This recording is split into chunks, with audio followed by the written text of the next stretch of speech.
Assalamu alaikum warahmatullahi wabarakatuh. Everybody, this is Preacher Moss, the host of the SOS, the Shout Out Show. Bismillah ar-Rahman ar-Rahim. Listen, today is More Better Mondays. And what I try to focus on More Better Mondays is the small details sometimes that make our days better or a little bit more bearable or a little bit more functional.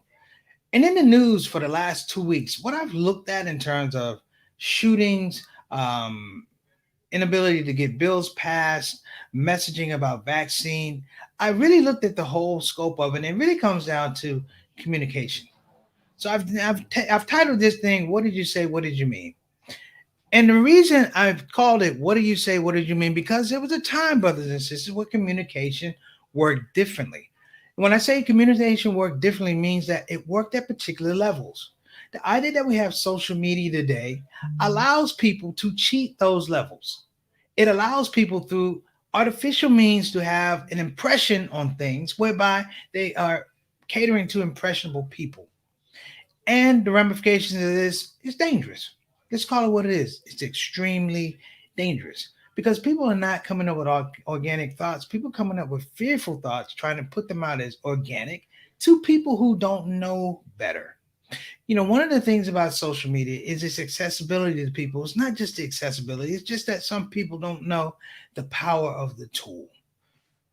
People don't understand that journalism was used way back in the day to start wars. They just call it the yellow press, the Spanish American War. That was really the newspaper taking a position and abusing power to sway people's position to go into war. Now, this is nothing new. Okay, this is nothing new. This happened with Vietnam. This happened with the Civil War. This is nothing new. But at this point in time, where the use of social media is at an incredible height, brothers and sisters, I think it is important for us to back up and start talking about what it is that's affecting us and how do we deconstruct this? How do we, in our own spaces, if you will, say, wait a minute, let me reconstruct what I'm doing so at least I can counteract what else is going on, but at least I can also inform people. My background is broadcast journalism. While I didn't go into journalism, print, newspaper, radio, TV, one of the things they taught me at Marquette University is how you had to write to different mediums. Let me explain this. Writing to different mediums requires a different type of nuance. So you write a certain way to a newspaper, you write a certain way for radio, you write a certain way for TV, you write a certain way for ads, for press releases, for public relations, for marketing. You write all these things for magazines. And then here's the deal, there was a science to it. Now, I'm going to talk about that science, brothers and sisters, and where the tipping point is in terms of how people get communication today. We now have a mass crisis about vaccinations because there's a lot of misinformation about are the vaccinations real or they're not real. And it's almost an argument about do you follow the science or do you follow people who don't know anything about science but can tell you that the science is bad. We are in a zero sum economy in regards of the information age. And when that happens, brothers and sisters, it's really, really hard to get partial. It's really good to get, objective answers about things. It's really, really hard for people to check their resources. And the reason it's hard for people to check resources and references is because nobody does. Nobody checks their references. Nobody checks their resources. Nobody does cross referencing. It is my camp and your camp. It is what I believe and what they believe. It is I have, you don't have. It is because I went to this school, you didn't go to this school, and therefore I have credibility. Understand, brothers and sisters, that the central idea of communication is that the person who is giving you the message has your trust and they've earned credibility. And while we don't have that as much, brothers and sisters, I would say it's on us to be able to pull back and have a very strong, relatable rubric that we run our information through. One of the most misinformed, not uninformed, but misinformed communities is the minority community. People go, why? One of the reasons that the minority communities are so misinformed is because through their traditions and language, whether slavery, trauma, Native American, Through that trauma, through that experience, they develop a counterculture in terms of language. They develop a subtext for things that are going on. Your dollar isn't a dollar. Your dollar to me is dinero. Your dollar to me is guap. Your dollar to me is skrilla. And we come up with these terms because it's, of course, layers of context that's built upon, built upon, built upon, built upon.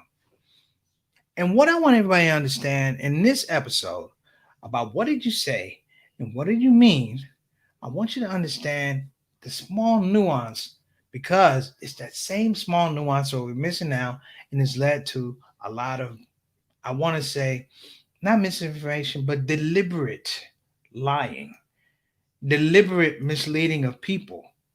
And you can tell it's deliberate because people do it and they don't apologize when they get caught. They shrug their shoulders and they go to the next slide. Let's start the show. What did you say? What did you mean? Here on the Shout Out Show. Let's roll.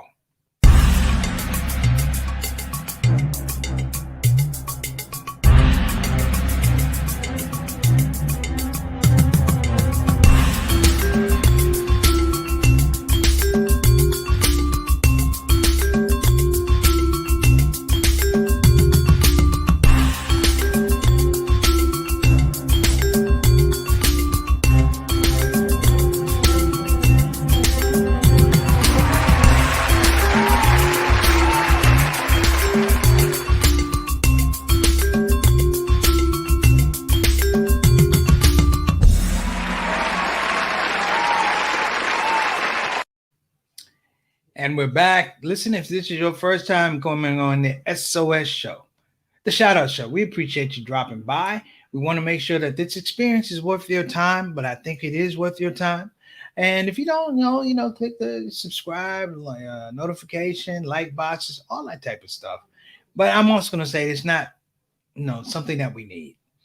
The validation comes from the fact that we're able to come here on this show and speak truthfully and honestly and organically about things that are going on. That is the one thing I can claim about this show, that I don't have to come on here and have airs. I can come on here and be myself. I can make mistakes about things I say, but I can also come on here and correct my mistakes. This is a show that's really logged in about humility. And I'm going to talk about this show in the scope of people understanding the importance of getting it right. Let me say it again. It's important to get it right. Not get it and take it or be right, but get it right. I'm not saying anything in the scope of my opinion matters, but getting it right. Putting information out there where people can make a choice. All right. So, like I said, if you're on the show for the first time, please feel free to join in the conversation, jump into the comment section. That spot is basically known as this is the stars of the show. Okay. The stars of the show are you, brothers and sisters. I say stars in the building, stars on this platform. They're here and they roll. And I think the thing that's really important is everybody has their own opinion, and I encourage you to share it. But you know what? Sometimes if we get lucky, opinions, things we say, our thoughts lead to what communication is supposed to be. It's about building community, building a strong community. All right.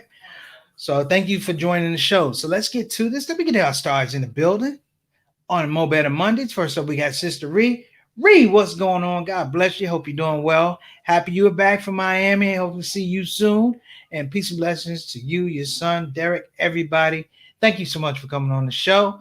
She is our craft services director, the dietitian for the show, making sure that yours truly is eating the right food to make sure I stay in good health and continue, brothers and sisters, to deliver the best show I could be able to do, the best show possible. Thank you so much, Ree. Thank you for coming on the show. We appreciate you.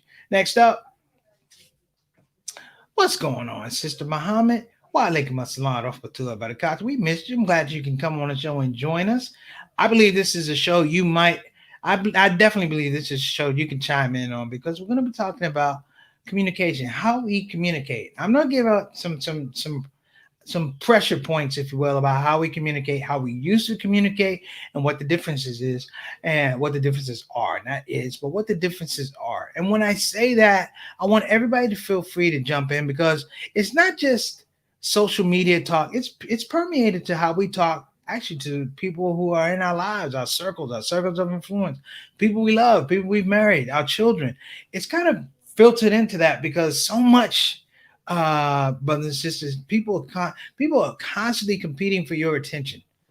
And when people want to constantly compete for your attention, they will tell you, or I like to say, they will try to lead you to a space where you're going to give them more of your attention.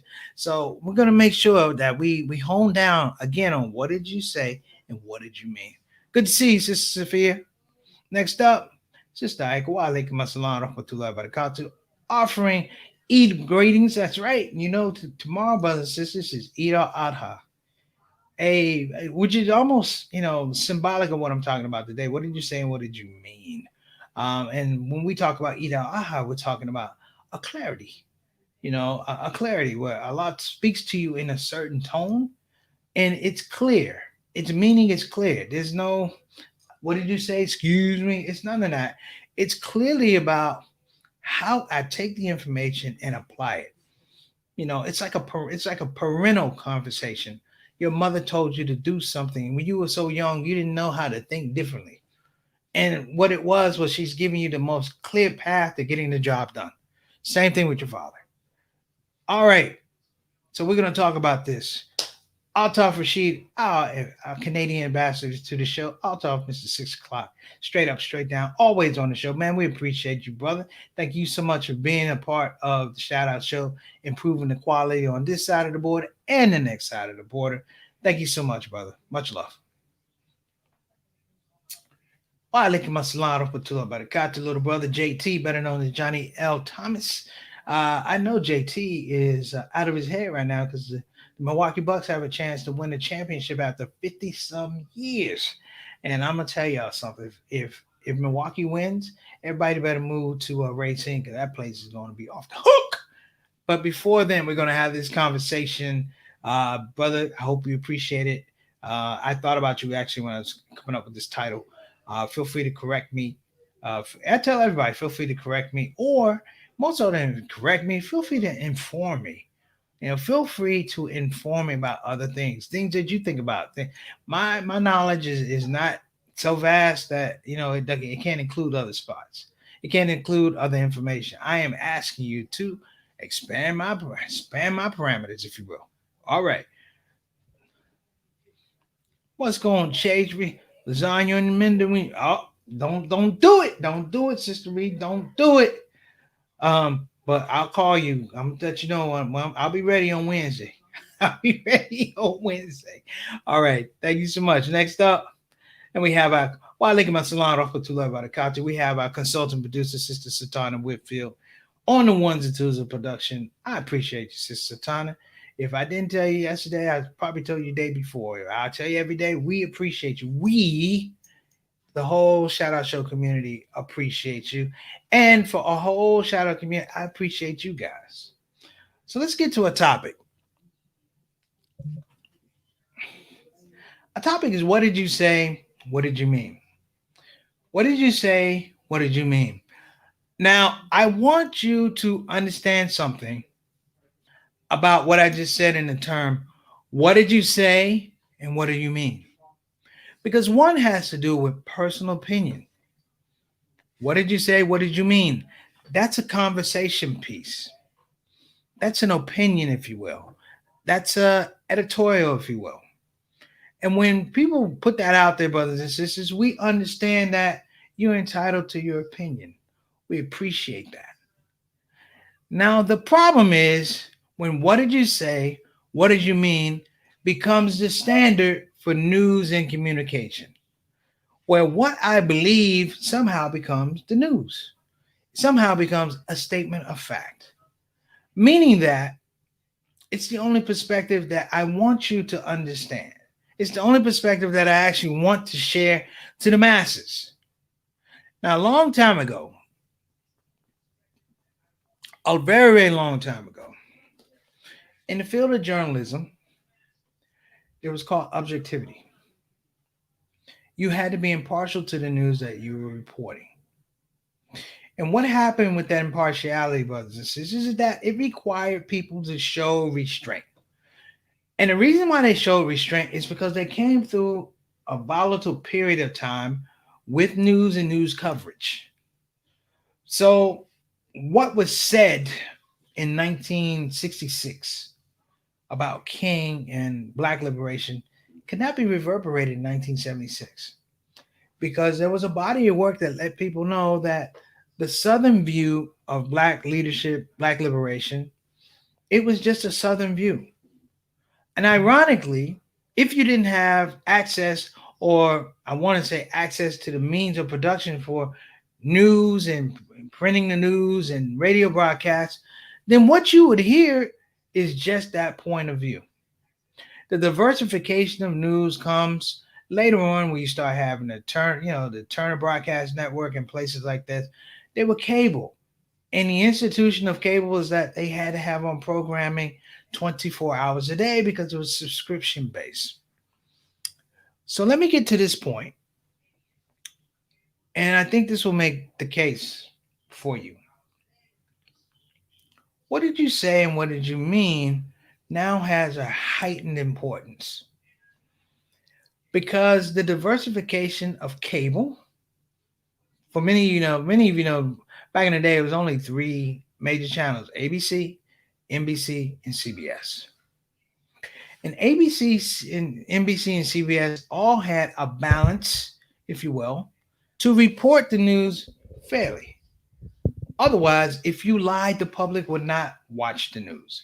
The advent of TV, brothers and sisters, meant that here it comes. I was broadcasting to the public. Let me say it again. I was broadcasting to the public. With the proliferation of cable news, HBO, all these channels that didn't necessarily need advertising, they were on a subscription basis, they created something different. Now, it was okay when you had HBO or Showtime because they just showed movies, right? They showed movies, old movies, new movies, things like that. I remember in my neighborhood, we had a thing called Super TV way back when. But they just gave you movies. They didn't give you opinions. So the whole idea of what did you say, what did you mean, it didn't have a whole lot of flavor back then. And we were totally accustomed to people express themselves in Dear Abby or editorials. People wrote editorials, and it was okay to write an editorial. We knew where you stood. It was your opinion. But then there's a flow. There's a flip flop. And this flip flop is a fundamental understanding of where we are today. Now I'm trying to explain this to everybody, but you gotta follow with me.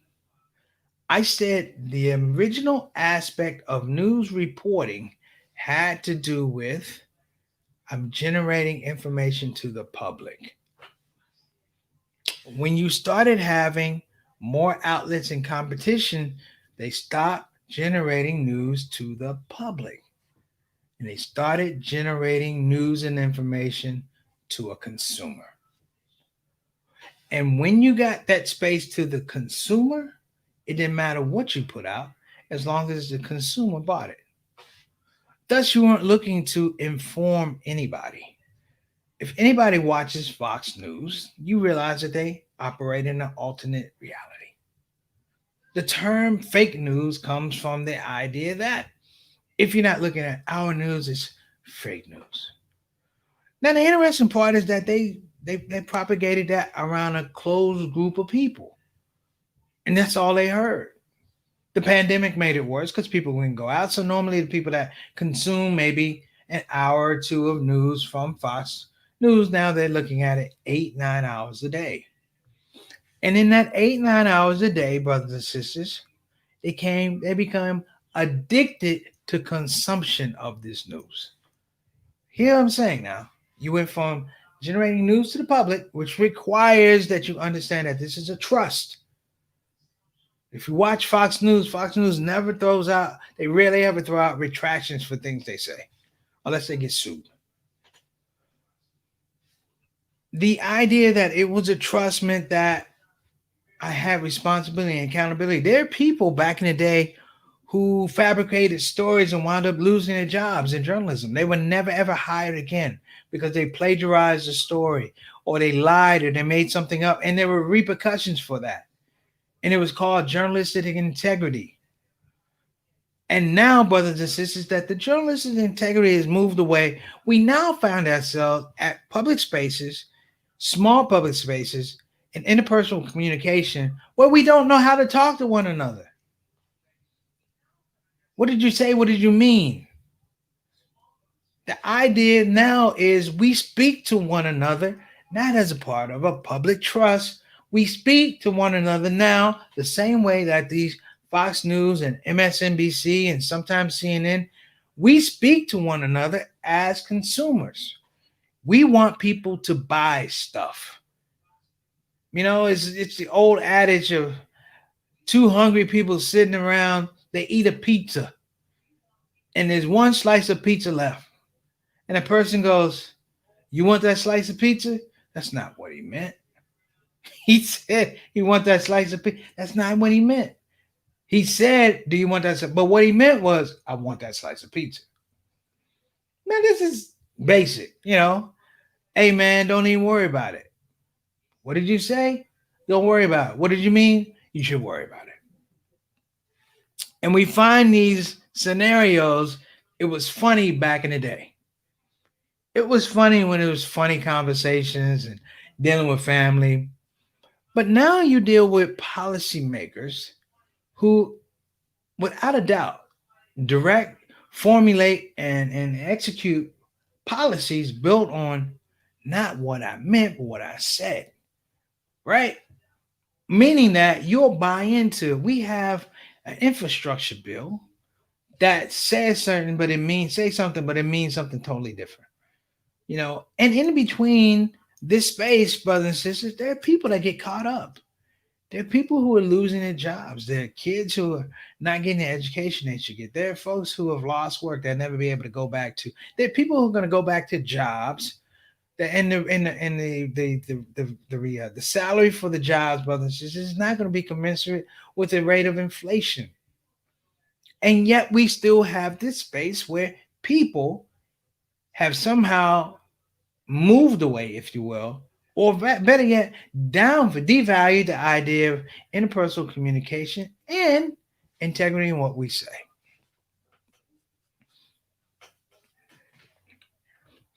Now, I'm going to throw this out, and I'd encourage everybody to speak on it. Modern politics is not a situation scenario where the politicians or the parties literally really speak to the people in terms of the needs of the people. I would further go, I further establish this, and I will put it out there that they speak to us as consumers, meaning that they give us dog whistle terms to perk our ears up, to make them believe that they are working in our best interest. This goes for the Democratic Party, this goes for the Republican Party, the independents, you know, politics, if you will, has become something that's no longer checked. I remember when Donald Trump was in office and they would basically check the amount of lies that he told. And at some point in time, it was cute, it was a novelty. Two brothers and sisters, there were so many lies, they were fatigued saying, he just lied again. He just lied again. He just lied again. He just lied again. What does that mean, though, brothers and sisters?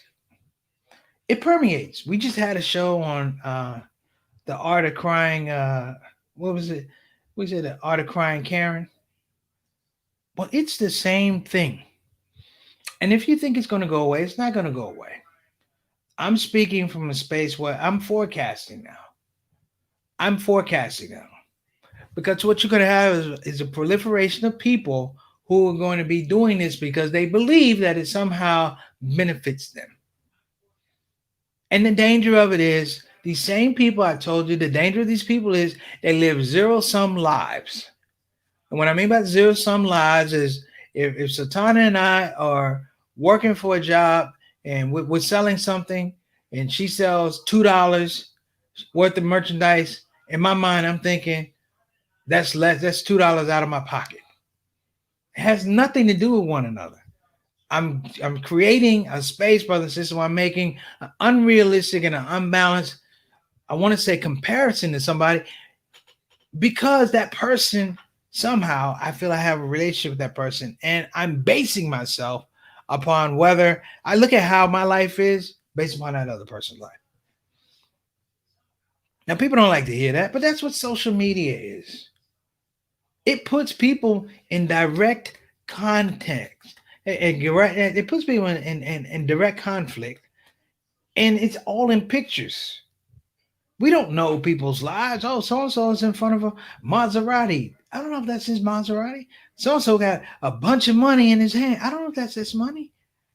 I remember back in the day, we should take Monopoly money and put a dollar on this, a dollar on that side, and have people think we were making money. We weren't making money. It was all a facade. But at least we knew it was a facade.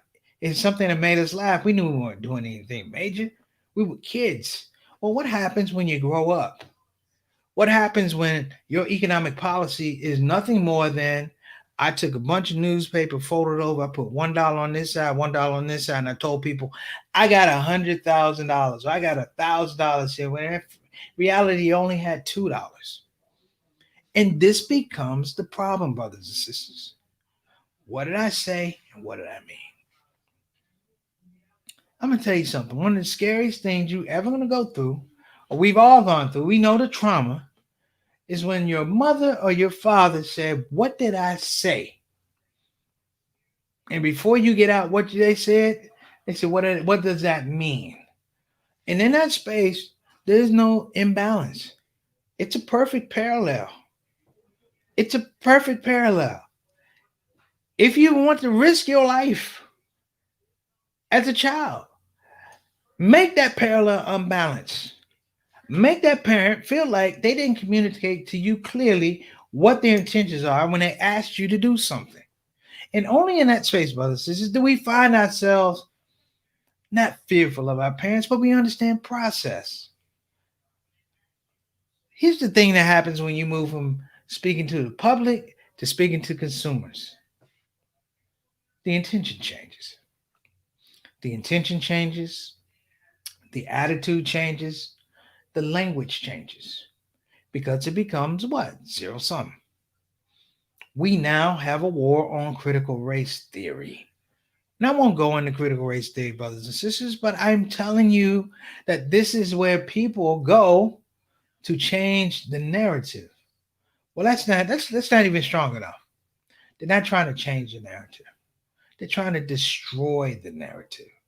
They're trying to break this idea in so many different pieces that the most intelligent of us can't put the pieces back together again. And when you start understanding the intention of these people, what becomes even more dangerous is that the information that they're trying to destroy or the misinformation comes from a place where they're misguided and they don't have the information in the first place. The sad part is, I can't even say that person has evil intentions because there's some people that are so indoctrinated with being consumers or, as I said, addicted to consumption. Think about that word. I am addicted to consumption that whatever you give them is gospel. It is absolute gospel. When you watch a Karen, when you watch people stand up and berate other people and do racial epithets and things like that, brothers and sisters, they're not living the truth. They're living an opinion. And they're living an opinion that's giving them a false reality that they're correct and that they're powerful. And when you get to that spot, brothers and sisters, when the world begins to sound like that and people move from informing the public to informing consumers to people who are addicted to consumption, you have right now. That's the end of our show, brothers and sisters. I appreciate it. I want to give a shout out to my main man, Kendrick. Make sure that you are healing. Give a shout out to the Cade Samuels family for graciously hosting us today at their house. Shout out to Mama Mary and everybody, our Maxine. I want to give a shout out to everybody and everybody who was actually in the queue today. Uh, we didn't really get a whole lot of comments up, but I just want to thank everybody for coming on. Because sometimes when you take on a topic, it's not popular. It's not really popular. And when I say when it's not really popular, what I'm saying is people don't want to hear it. You got to realize they've heard so much of the noise, they don't want to hear it. When you bring a fresh idea or truthful idea, they believe me, they're not thinking that you're trying to inform them or give them something good or something partial. They're not trying to do it. People can't be impartial. That's what folks think. You can't be impartial. You must not choose whether something is, you're not choosing a side. People want you to choose whether are you right or you wrong. Are you right or are you wrong? We can't even investigate the idea. So think about that. So let me give a shout out, of course, to our sponsor, BeFinanciallyIndependent.com. Again, that's BeFinanciallyIndependent.com. You can go to the website or you can call 1-888-496-6845. Again, that's 1-888-496-6815. All right, give a call. We're trying to break people from the debt, the slavery of debt. That's what we're trying to do. So call that number.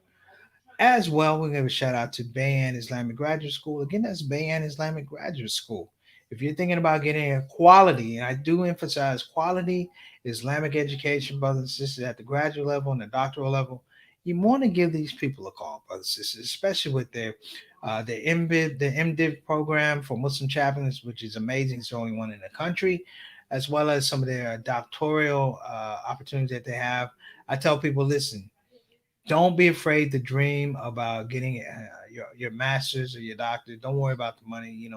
Allah will make a way, and BAM will work with you, brothers and sisters. They work with me, and I now am happy to say I have my master's in Islamic education. All right. So listen, I'm going to bounce out of here. You guys have been amazing. Take care of yourself. Remember, when you're speaking to people or you have people talking to you, start thinking, what did he say? What did he or she say? What did he or she mean? That's the show, everybody. Take care. Assalamu alaikum wa rahmatullahi wa barakatuh. SOS.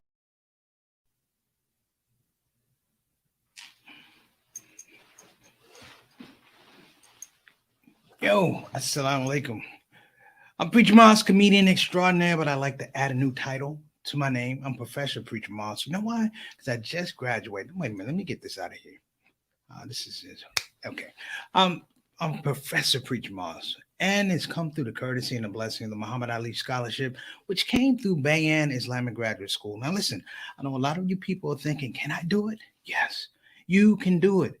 This is the part where I'm supposed to say it's easy. It's not easy. Listen, it was easy to get this degree. Trump would be a mufti. I digress. Listen, though, for you brothers and sisters that are interested, go to bayanonline.org, and you could be like me. Put yourself in the picture for Islamic education. Wait a minute, there's a picture right there. Sound like them, everybody. Take care.